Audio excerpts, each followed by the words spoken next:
लोग चलते हैं, बायोलॉजी की क्लास है। आज फर्स्ट चैप्टर जैव प्रक्रम है। जैव प्रक्रम में दिखना है कि ऑब्जेक्टिव क्वेश्चन हम लोग चलेंगे। इस ऑब्जेक्टिव क्वेश्चन में आज बायोलॉजी का फर्स्ट चैप्टर जैव प्रक्रम एग्जेक्टिव क्वेश्चन आज चलेगी और हम फर्स्ट चैप्टर का पूरी एग्जेक्टिव क्वेश्चन को सॉल्यूशन करते हैं। हेलो बच्चे, देखिए पहला क्वेश्चन है कि प्रकाश संश्लेषण की क्रिया होती है। पहला क्वेश्चन है कि प्रकाश संश्लेषण की प्रक्रिया होती है।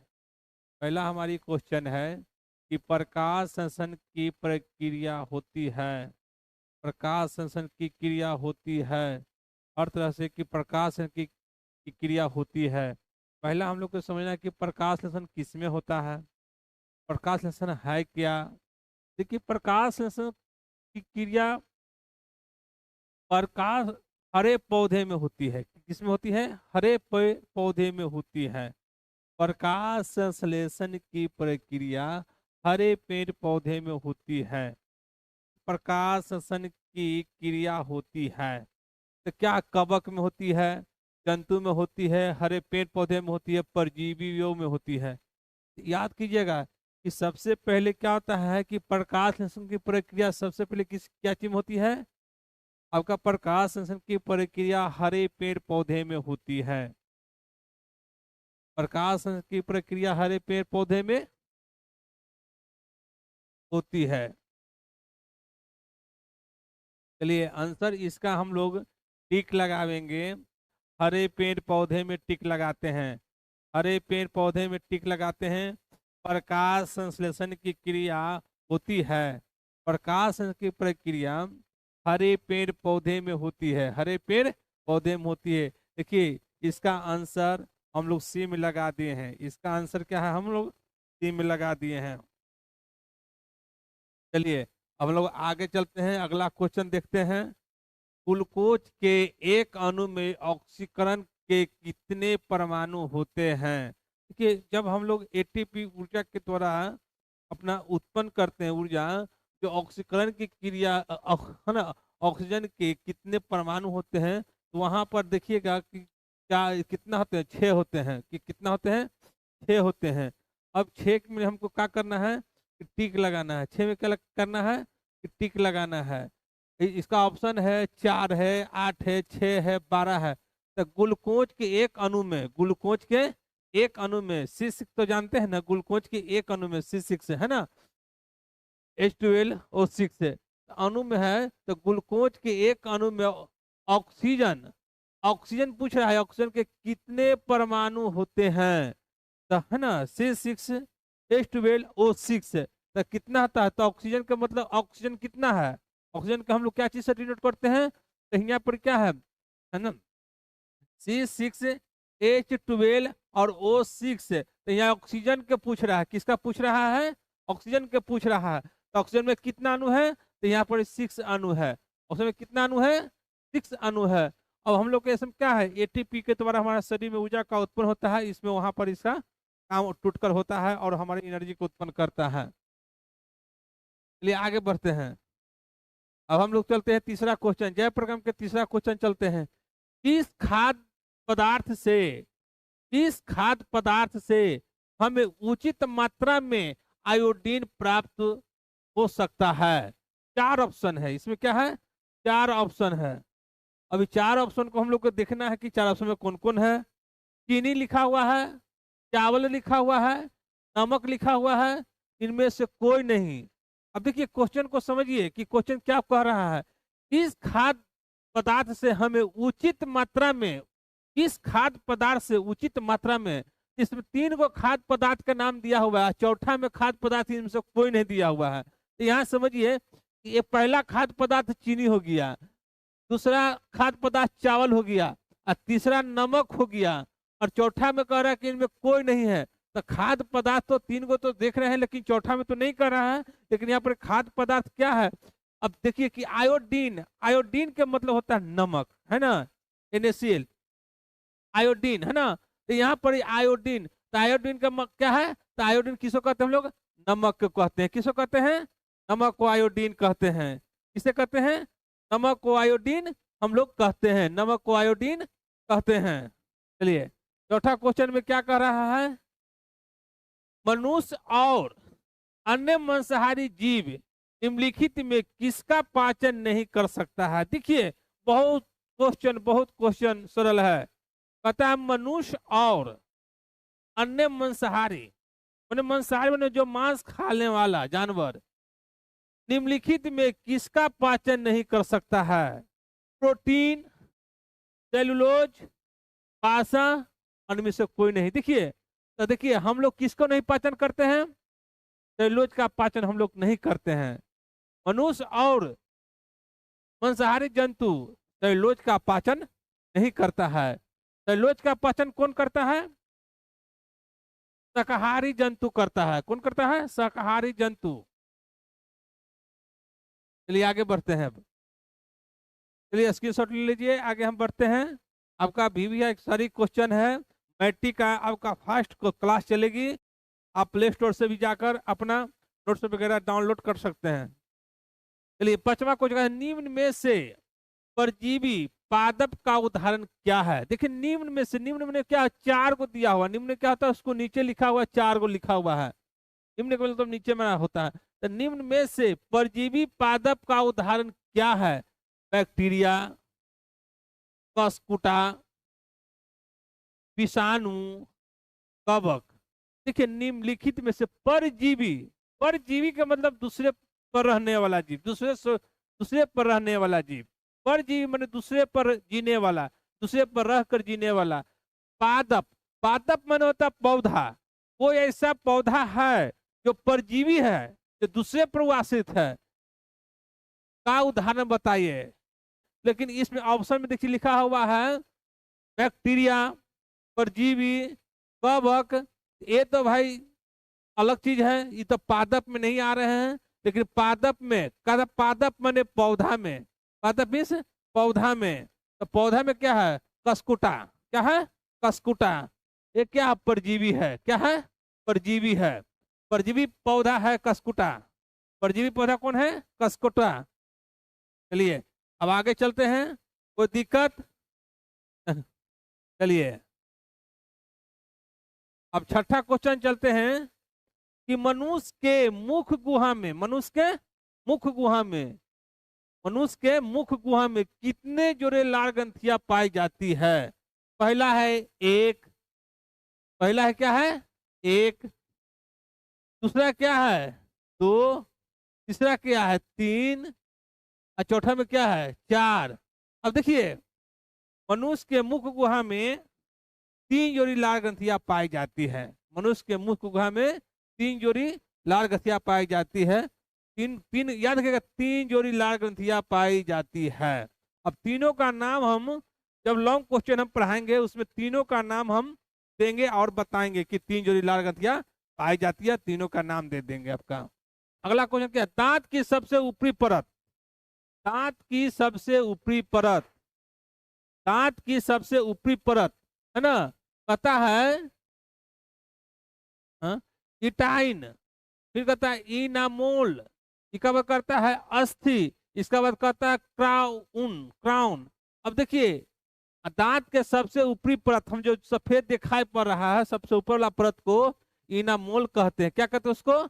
इनामोल कहते हैं। देखिए दांत का सबसे जो सफेद दिखाई पड़, इनामोल कहते हैं, इनामोल कहते हैं। चलिए आठवां क्वेश्चन हम लोग चलते हैं। आठवां क्वेश्चन, आठवां क्वेश्चन में देखते हैं कि मुख गुहा में आहार नाल का कौन सा भाग का पाचन होता है? क्वेश्चन को समझिए। मुख गुहा में आहार नाल का कौन सा भाग का पाचन होता है? कौन सा भाग का पाचन होता है? देखिए मुख गुहा में आहार नाल, आहार, मुख गुहा में आहार का, सॉरी, आहार का कौन सा भाग पाचन होता है? आहार माने क्या होता है? भोजन। मुख गुहा में भोजन का पाचन, भोजन का पाचन होता है। तो क्या होता है? तो देखिए यहाँ पर लिखा प्रोटीन, बासा है ना, न्यूक्लिक अम्ल और कार्बोहाइड्रेट। याद रखेगा हमारा आहार नाल में कौन सा भाग का पाचन होता है? आहार माने भोजन का कौन सा का पाचन होता है? तो याद रखिएगा कार्बोहाइड्रेट का। किसका होता है? कार्बोहाइड्रेट का होता है, कार्बोहाइड्रेट का होता है। क्वेश्चन फिर से समझिए। मुख गुहा में आहार आहार का कौन सा भाग, कौन सा भाग का पाचन होता है? कार्बोहाइड्रेट का होता है। किसका होता है? कार्बोहाइड्रेट का होता है। किसका होता है? कार्बोहाइड्रेट का होता है। अगला क्वेश्चन चलते हैं हम लोग, 9वां क्वेश्चन चलते हैं। सपोषी पोषण के लिए आवश्यक है, बताइए। सपोषी, सपोषी किस में होता है? हरे पेड़ पौधे में होता है। सपोषी पोषण किस में होता है? हरे पेड़ पौधे। तो हरे पेड़ पौधे के लिए कौन कौन से जरूरी अनिवार्य पदार्थ हैं, कौन कौन से जरूरी है? तो कहता है सपोषी पोषण के लिए आवश्यक है। तो आवश्यक कौन कौन चीज उसके लिए चाहिए, क्या जरूरी है? तो सबसे पहले देखिए, पहला ऑप्शन में है वर्ण हरित है, दूसरा क्या सूर्य का प्रकाश है, और तीसरा क्या कार्बन डाइऑक्साइड है। तो सपोषी के लिए वर्ण हरित बहुत जरूरी है, सबसे जरूरी है। सूर्य का प्रकाश सबसे जरूरी है, कार्बोहाइड्रेट है ना, कार्बन डाइऑक्साइड सबसे जरूरी है। इनमें से सभी तीनों सामग्री जो है पौधे के प्रकाश संश्लेषण के लिए, सपोषी के लिए सबसे इंपोर्टेंट है। अब हम लोग यहाँ पर इसमें इनमें सभी में टिक लगाएंगे, इसमें सभी में टिक लगाएंगे। चलिए आगे वाला क्वेश्चन को देखते हैं।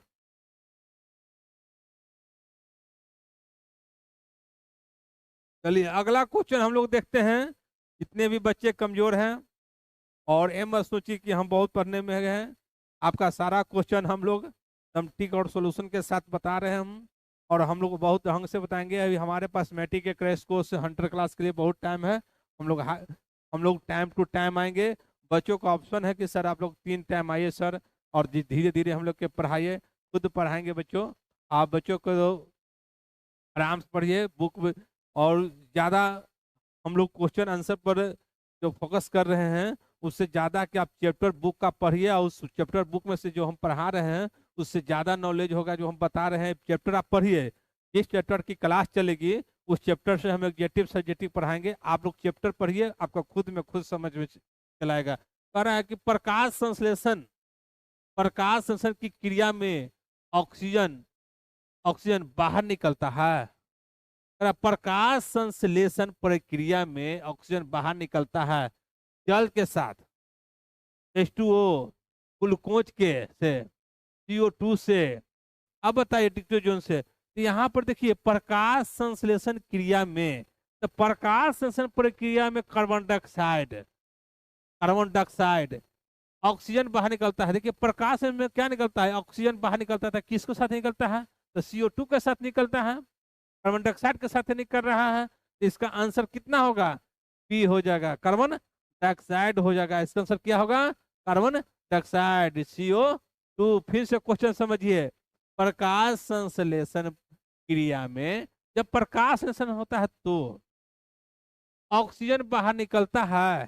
जी हाँ, किसके साथ निकलता है? तो CO2 के साथ निकलता है। अगला क्वेश्चन चलते हैं कि मैग्नीशियम पाया जाता है। वाह क्वेश्चन कितना अच्छा क्वेश्चन है। मैग्नीशियम पाया जाता है, मैग्नीशियम पाया जाता है। तो मैग्नीशियम किसमें पाया जा रहा है? अब लोग देखिए मैग्नीशियम किसमें, क्वेश्चन समझिए, क्वेश्चन को इतने बारीक से समझाएंगे कि मैग्नीशियम पाया जाता है Mg, है ना, मैग्नीशियम पाया जाता है क्लोरोफिल में, लाल रक्त कण में, वर्णिल लवक में, श्वेत रक्त में। देखिए मैग्नीशियम किसमें पाया जाता है? मैग्नीशियम क्लोरोफिल में पाया जाता है। क्लोरोफिल, क्लोरोफिल को हम लोग कहते हैं हरित लवक। क्लोरोफिल को क्या कहते हैं हम लोग? हरित लवक। हरित लवक में मैग्नीशियम पाया जाता है। मैग्नीशियम पौधों को क्या करता है कि बहुत हरा हरा भरा कर देता है मैग्नीशियम। चलिए समझ गए कि मैग्नीशियम पाया जाता है, किसे पाया जाता है? क्लोरोफिल। क्लोरोफिल को हिंदी में कहते हैं हरित लवक में। ऑप्शन हम लोग के आंसर में क्या हो जाएगा? ए हो जाएगा। आंसर क्या हो जाएगा? ए हो जाएगा। ठीक, आगे बढ़ते हैं। अब जिनको स्क्रीनशॉट लेना है आप ले सकते हैं। चलिए अगला क्वेश्चन देखते हैं, बढ़ते हैं। चलिए अगला क्वेश्चन है कि क्लोरोफिल वर्णक का रंग क्लोरोफिल वर्णक का रंग है। अब देखिए बहुत अच्छा क्वेश्चन, क्लोरोफिल क्लोरोफिल वर्णक का रंग है हरा, नीला, लाल, सफेद। क्लोरोफिल जो पौधे में हरा, जो अभी बोले हैं मैग्नीशियम, और उसका बाद देखिए कर क्लोरोफिल का वर्णक रंग है तो कैसा है, तो उसका डायरेक्ट आंसर मार दीजिएगा हरा। क्लोरोफिल कैसा होता है, हरा। क्लोरोफिल के कारण पौधे में के पत्ते हरे भरे होते हैं। क्लोरोफिल ही के द्वारा पौधे में प्रकाश की प्रक्रिया होती है। चलिए अगला क्वेश्चन क्या है, आंसर क्या है, हरा। चलिए स्क्रीनशॉट लीजिए, अगला क्वेश्चन चलते हैं। चलिए, कवक में पोषण की कौन सी विधि है, कवक में पोषण की कौन सी विधि है, स्वपोषण, वृत्तजीवी, समभोजी। याद रखिएगा कि एक क्वेश्चन में हमको मृतजीवी आंसर आना चाहिए। मृतजीवी आंसर इसका होगा, मृतजीवी से कर रहा है। सरी गली चीजों पर पोषित माने आहार करने वाला, होने वाला, वे पौधे का क्या कहते हैं। जो सरे गले जैसे मशरूम देखते हैं, है ना, उसको क्या कहते हैं, मृतजीवी कहते हैं। क्या कहते हैं उसके, मृतजीवी कहते हैं। क्या कहते हैं उसको, मृतजीवी। मृतजीवी क्या कहते हैं, मृतजीवी। सरा गला से अपना भोजन को क्या कर रहा है, वो प्राप्त कर रहा है। पत्तियों में गैसों का आदान प्रदान कहाँ से होता है, पौधे के पत्ती में, पौधे के पत्ती में गैस का आदान प्रदान, गैस का आदान प्रदान। देखिए पौधे में गैस का आदान प्रदान जो हो रहा है, पौधे के पत्ती में रांध्र पाया जाता है। क्या पाया जाता है, रांध्र पाया जाता है। देखिए हम लोग इसका आंसर क्या होगा, बी होगा। इसका क्या आंसर होगा, बी होगा। इसका हम रांध्र आंसर लगावेंगे। क्या लगावेंगे, इसका आंसर रांध्र होगा। फिर से समझिए क्वेश्चन के, पौधों पौधों में गैसों का आदान प्रदान कहाँ से होता है, गैस का मतलब गैस लेना, कार्बन डाइऑक्साइड को लेना और ऑक्सीजन को छोड़ना पौधे में, है ना। क्या है, पौधे में तो कहाँ से हो रहा है, तो पौधे में एक प्रकार के क्या होता है कि रांध्र पाया जा रहा है। क्या है, रांध्र पाया जाता है। तो रांध्र पाया जाता है, और रांध्र में क्या कहता है, एक प्रकाशन की प्रक्रिया के द्वारा रांध्र में गैस का आदान प्रदान होता है। क्या होता है, गैस का आदान प्रदान होता है रांध्र के द्वारा। चलिए अगला क्वेश्चन देखते हैं। हम लोग कहाँ चलते हैं, अगला क्वेश्चन में चलते हैं। देखिए अगला क्वेश्चन फिर से समझिए हम लोग, कि शरीर की सबसे सबसे बड़ी ग्रंथि कौन सी है। शरीर में सबसे बड़ी ग्रंथि, शरीर में सबसे बड़ी ग्रंथि, शरीर में सबसे बड़ी ग्रंथि। देखिए शरीर के सबसे बड़ी ग्रंथि हम लोग यकृत को कहते हैं। जब हम चैप्टर पढ़ाएंगे, है ना, तो इसका लॉन्ग क्वेश्चन चलेंगे हम लोग, तो लॉन्ग क्वेश्चन में यकृत के बारे में बताएंगे। लेकिन हम लोग अभी एग्जेक्टिव क्वेश्चन में चल रहे हैं कि शरीर की सबसे बड़ी ग्रंथि, सबसे शरीर की सबसे बड़ी ग्रंथि तो क्या है, यकृत है। क्या है, यकृत है। सबसे बड़ी ग्रंथि क्या है, यकृत है। क्वेश्चन चला है कि शरीर के सबसे बड़ी ग्रंथि का नाम बताएं।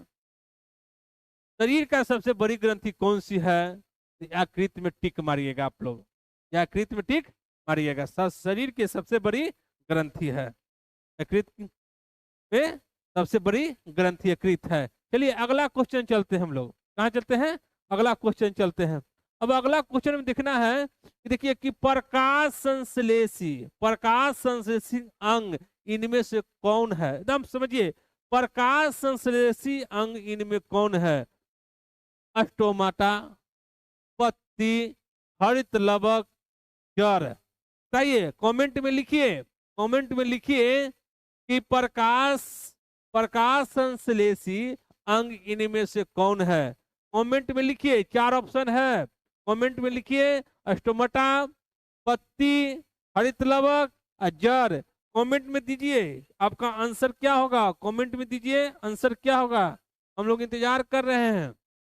चलिए प्रकाश संश्लेषी अंग इनमें से कौन है, स्टोमाटा, पत्ती, हरित लवक और जड़। चलिए कमेंट कीजिए, जल्दी कमेंट कीजिए। चलिए हरित लवक। क्या होगा इसका आंसर? होगा हरित लवक। आप लोग लेट कर दिए हैं। हरित लवक क्या होगा? हरित लवक होगा।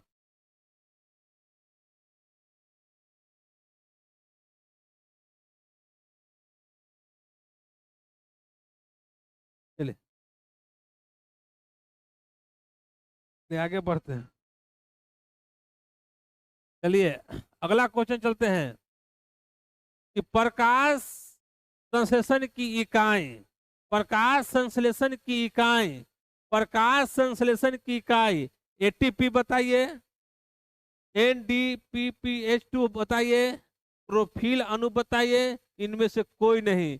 प्रकाश संश्लेषी इकाई, प्रकाश संश्लेषी इकाई हम लोग क्लोरोफिल के कहते हैं। किसको कहते हैं? क्लोरोफिल अणु को कहते हैं। पौधे के प्रकाश संश्लेषी इकाई जो प्रकाश संश्लेषण के लिए हाँ इकाई माना जाता है, तो इकाई माना जाता है, तो इसके लिए क्या आंसर होगा? क्लोरोफिल अणु। क्लोरोफिल अणु होगा। क्लोरोफिल में जो अणु पाया जाता है वो होगा। चलिए अगला क्वेश्चन, अगला क्वेश्चन हम लोग अगला क्वेश्चन चलते हैं। अगला क्वेश्चन चलते हैं। अगला क्वेश्चन चलते हैं।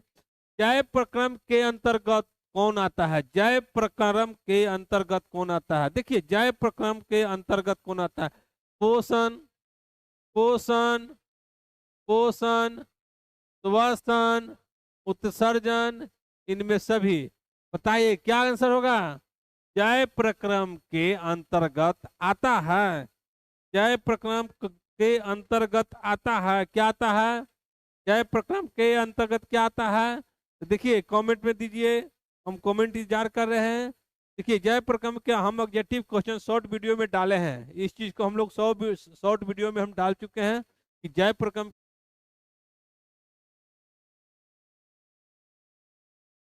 चलिए हम लोग चलते हैं। हेलो, पत्तियों में गैसों का आदान प्रदान कहाँ से होता है? पौधे के पत्ती में, पौधे के पत्ती में गैस का आदान प्रदान, गैस का आदान प्रदान। देखिए पौधे में गैस का आदान प्रदान जो हो रहा है, पौधे के पत्ती में रांध्र पाया जाता है। क्या पाया जाता है? रांध्र पाया जाता है। देखिए हम लोग इसका आंसर क्या होगा? बी होगा। इसका क्या आंसर होगा? बी होगा। इसका हम रांध्र आंसर लगावेंगे। क्या लगावेंगे? इसका आंसर रांध्र होगा। फिर से समझिए क्वेश्चन के। पौधों पौधों में गैसों का आदान प्रदान कहाँ से होता है? गैस का मतलब गैस लेना, कार्बन डाइऑक्साइड को लेना और ऑक्सीजन को छोड़ना पौधे में, है ना? क्या है? पौधे में तो कहाँ से हो रहा है? तो पौधे में एक प्रकार के क्या होता है कि रांध्र पाया जा रहा है। क्या है? रांध्र पाया जाता है। तो रांध्र पाया जाता है और रांध्र में क्या कहता है? एक प्रकाशन की प्रक्रिया के द्वारा में गैस का आदान प्रदान होता है। क्या होता है? गैस का आदान प्रदान होता है रांध्र के द्वारा। चलिए अगला क्वेश्चन देखते हैं। हम लोग कहाँ चलते हैं? अगला क्वेश्चन में चलते हैं। देखिए अगला क्वेश्चन फिर से समझिए हम लोग कि शरीर की सबसे सबसे बड़ी ग्रंथि कौन सी है? शरीर में सबसे बड़ी ग्रंथि, शरीर में सबसे बड़ी ग्रंथि, शरीर में सबसे बड़ी ग्रंथि।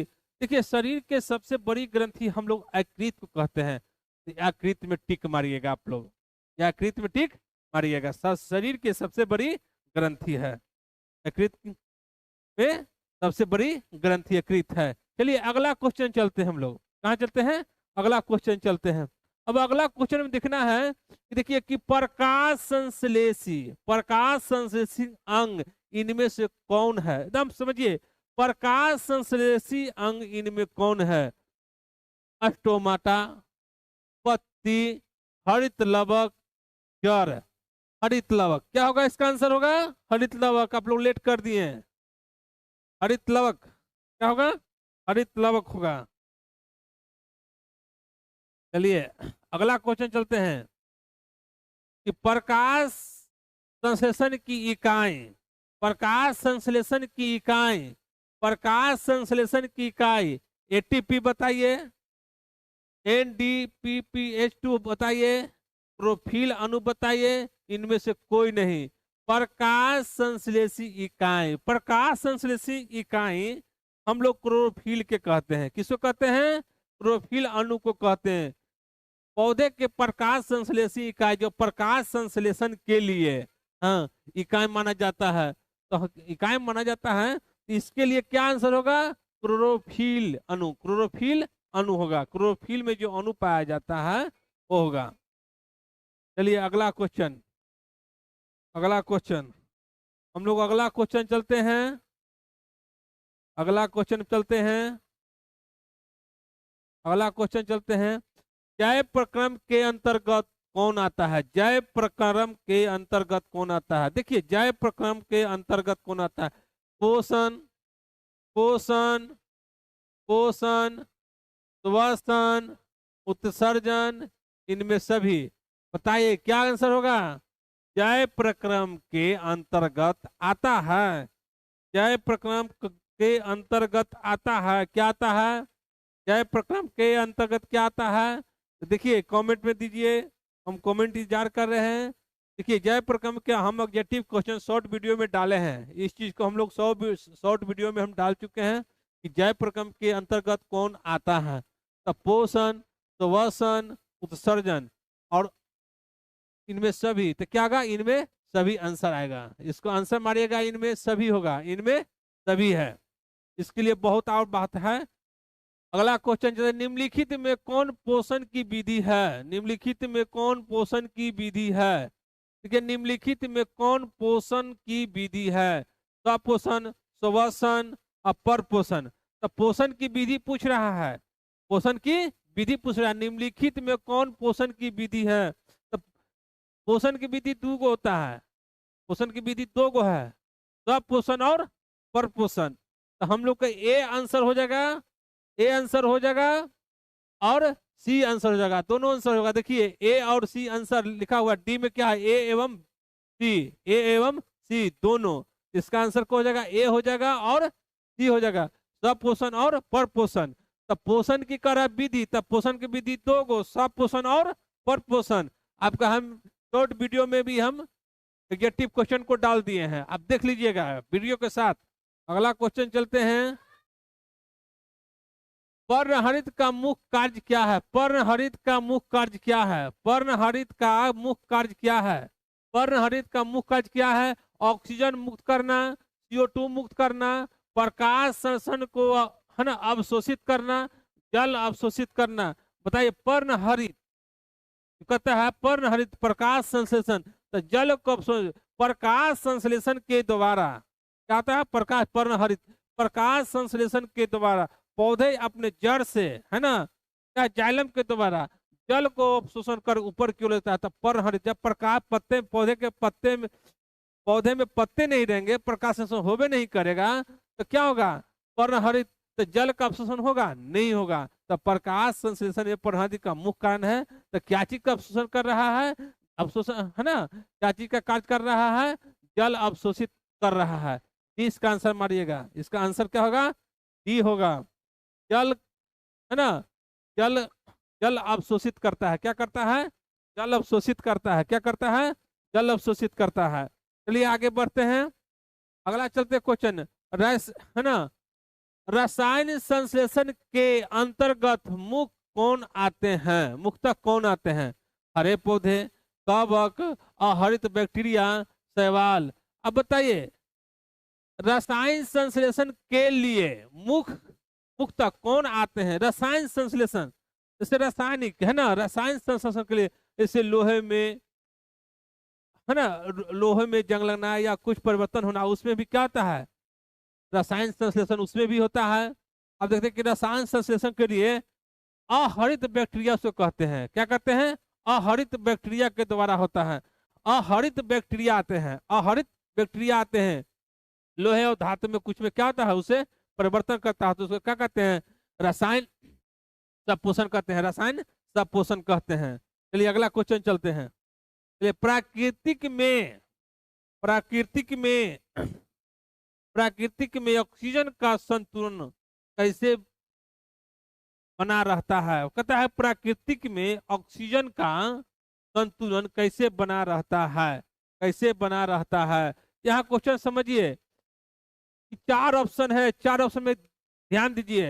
पहला ऑप्शन है संयोजन क्रिया, तीसरा क्या प्रकाश संश्लेषण, चौथा क्या है अपघटन, और तीसरा इनमें से कोई नहीं। देखिए फिर समझिए यहाँ पर कुछ प्राकृतिक में ऑक्सीजन का संतुलन कैसे बना रहता है। तो पौधे में किसके द्वारा होता है ऑक्सीजन का संतुलन होता है, तो पौधे करता है। तो किसके द्वारा करता है, तो प्रकाश संश्लेषण के द्वारा होता है। हम लोग देखिए कार्बन डाइऑक्साइड को छोड़ते हैं, पौधे क्या करते हैं, जब वायुमंडल में कार्बन डाइऑक्साइड अधिक होता है, धुएं कारखाने विभिन्न होते हैं, तो पौधे क्या करते हैं कि प्रकाश संश्लेषण के द्वारा अपना जो कार्बन डाइऑक्साइड लेता है और फिर क्या करता है ऑक्सीजन को छोड़ता है। तो प्रकाश संश्लेषण के द्वारा ऑक्सीजन का क्या होता है, हम लोग के प्राकृतिक में संतुलन होता है। चलिए आगे बढ़ते हैं, इसका आंसर क्या होगा, बी होगा, प्रकाश संश्लेषण, प्रकाश संश्लेषण। चलिए आगे बढ़ते हैं बच्चों, आगे बढ़ते हैं, आगे बढ़ते हैं बच्चों। ठीक, चलिए अगला क्वेश्चन है, अंत्र क्या कहा, अंतरस कहां से स्रावित होता है। अंतरस माने आंत में अंतरस कहां से स्रावित होता है, अंतरस कहां से स्रावित होता है। क्वेश्चन छोटा छोटा है, बहुत ढंग से समझिए। अंतरस कहां से स्रावित होता है, आंसर लिखिएगा छोटी आंत से। अब एग्जेक्टिव क्वेश्चन में हम शॉर्ट वीडियो में इससे डाले थे अंतरस। अब इसका अंतरस के बारे में जब हम मानव पाचन तंत्र पढ़ावेंगे उसमें आपके सारा डिटेल अंतरस किस प्रकार से कौन कौन से वहां से स्रावित होता है हम डिटेल बताएंगे। अंतरस कहां से स्रावित होता है याद रखिएगा छोटी आंत से एग्जेक्टिव क्वेश्चन में। आगे बढ़ते हैं बच्चों, चलिए पित्त कहां से स्रावित होता है, पित्त कहां से स्रावित होता है, पित्त कहां से स्रावित होता है। शरीर की सबसे ग्रंथि कौन सी थी, आगे हम बताएं एग्जेक्टिव क्वेश्चन में कि पित्त के सबसे ग्रंथि बड़ी ग्रंथि कौन सी है, तो यकृत था। अब उसी प्रकार के उसी तरह का क्वेश्चन एक पित्त का कहां से स्रावित होता है, पित्त का कहां से स्रावित होता है, पित्त कहां से स्रावित होता है। अब देखिए पहला पहला ऑप्शन है अमाशय से, मुख गुहा से, है ना, सी है यकृत से, डी में छोटी आंत से। देखिए पित्त का स्राव यकृत से होता है, पित्त का स्राव कहां से होता है, यकृत से होता है। आगे चलते हम लोग चलते हैं, चलिए पित्त इस भोज्य पदार्थ का विखंडन करता है, पित्त इस भोज्य पदार्थ का विखंडन करता है। अब देखिए पित्त रस है ना भोज्य पदार्थ को क्या करता है, विखंडन करता है, विखंडन करता है। पित्त देखिए जो भी भोजन में हम लोग प्रोटीन है, वसा है, कार्बोहाइड्रेट है, तो पित्त हम लोग का क्या करता है, भोज्य पदार्थ को विखंडन करता है। तो भोज्य पदार्थ में सबसे चीज क्या होता है कि वसा का पित्त क्या करता है, विखंडन करता है। क्या करता है, वसा का विखंडन पित्त करता है, वसा का विखंडन करता है। पित्त है करता, पित्त इस भोज्य पदार्थ का विखंडन करता है, किसका कर रहा है, वसा का कर रहा है। चलिए अगला क्वेश्चन चलते हैं हम लोग, पायसीकरण क्या है, पायसीकरण क्या है, पायसीकरण क्या है। और हम लोग चलते हैं पायसीकरण है क्या, वसा के जटिल अणुओं को सरल ड्रॉपलेट्स में रूपांतर करता है। और अगला क्या है, जटिल प्रोटीन का विखंडन करता है। पायसीकरण क्या होता है कि भोजन को बदलने में हमारे शरीर के क्या है, शरीर के अंदर भोज्य पदार्थ को वसा को जटिल अणुओं को क्या करता है, तोड़ देता है, और क्या करता है, जटिल प्रोटीन का विखंडन भी कर देता है। इसी को पायसीकरण कहते हैं। तो इसका आंसर होना चाहिए ए और बी दोनों, ए और बी दोनों होना चाहिए, नहीं इसका आंसर होना चाहिए ए, वसा को कहता है पायसीकरण, है ना। इसका आंसर होना चाहिए ए, क्या होना चाहिए, ए आंसर होगा। वसा के जटिल अणुओं को क्या सरल डेवलप में रूपांतर करता है, उसको सरल में क्या करता है, वसा को तोड़ देता है पायसीकरण की क्रिया के द्वारा। इसका हम चलेंगे जब लॉन्ग क्वेश्चन चलेंगे उसमें हम चलेंगे, अभी ऑब्जेक्टिव में हम लोग चल हैं। चलिए अगला क्या है, जठर रस की अम्लीयता किसके कारण होता है। देखिए जठर रस की अम्लीयता किसके कारण होता है, जठर रस की अम्लीयता, जैसे जठर रस हमारे क्या है, भोजन हमारे शरीर में जठर रस जो होता है भोजन के पाचन के लिए बहुत पूर्ण होता है। ये अम्लीयता क्या करता है, अम्लीयता किसके कारण होता है, किसके कारण होता है, जठर रस जो होता है हाइड्रोक्लोरिक अम्ल को कहते हैं। क्या कहते हैं? हाइड्रोक्लोरिक अम्ल को कहते हैं। जो जठर रस की अम्लता को किसके कारण होता है? तो किसके कारण होता है? हाइड्रोक्लोरिक अम्ल के कारण होता है।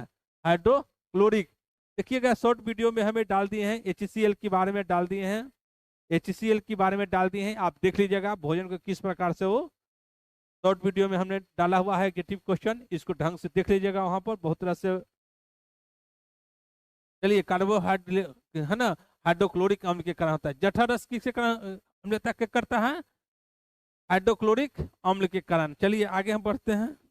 अगला क्वेश्चन है कि मृतजीवी पोषण में भोजन का पाचन कहाँ से होता है?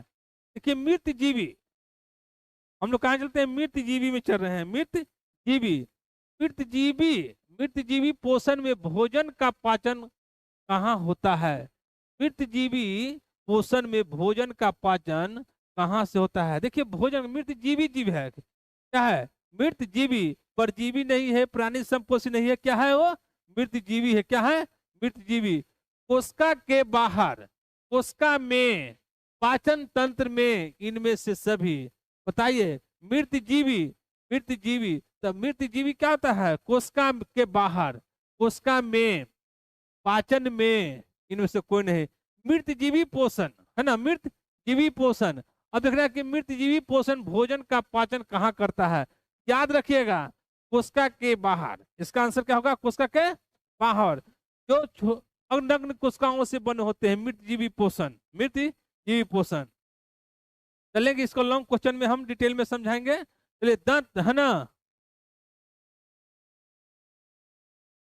दंत क्षरण क्या है? दंत क्षरण क्या है? दंत क्षरण क्या है? अब दंत क्षरण क्या करना है कि दांत का टूटना, डेंटिन और इनामोल का मृदुकरण, दांत की सफाई करना, इनमें से कोई नहीं। इसमें दंत क्षरण क्या है? दंत क्षरण माने टूटना। तो क्या दांत का टूटना? दंत क्षरण क्या होता है?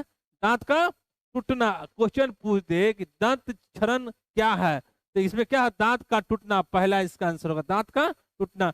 दांत देखते हैं कि किसी प्रकार से हमारे कवक या किसी के द्वारा दांत में यदि सड़ाने के लिए लगता है तो दांत क्या होता है? हम लोग के झड़ने लगता है। तो दांत को झड़ने से बचाने के लिए हम लोग क्या सफाई करना चाहिए। तो उसी को दांत, जब दांत झड़न होता है तो उसे कहते हैं दांत टूटना कहते हैं। चलिए आगे बढ़ते हैं क्वेश्चन बच्चों। हम लोग क्या है, आगे हम लोग चलते हैं बच्चों। चलिए अगला क्वेश्चन चलते हम लोग हैं। बायोलॉजी का फर्स्ट चैप्टर है, जय प्रक्रम है। जय प्रक्रम का हम लोग चल रहे हैं, पूरा एग्जेक्टिव चलेंगे और एग्जेक्टिव क्वेश्चन के बाद चलेंगे शॉर्ट वीडियो।